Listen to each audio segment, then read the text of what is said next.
Everyone, welcome back to the channel. In today's video, I'm going to show you how to view your YouTube TV bill. So the first method for you to see your YouTube TV bill is through the YouTube TV application. So you will have to come on YouTube TV and then log in into your account.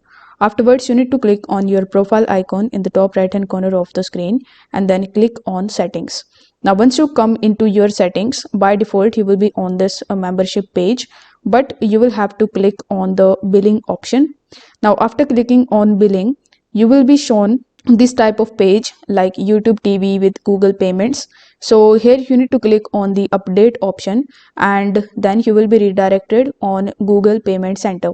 Over here you need to click on the payment methods and after that you need to select your payment method, and there you will see your payment history which you can take a screenshot of, and you can even download it in your device. Like you can take the screenshot and you can download the whole page in your drive, and this way you can basically get YouTube TV bill. If this video helped you out, don't forget to like the video and subscribe to the channel. Thank you so much for watching.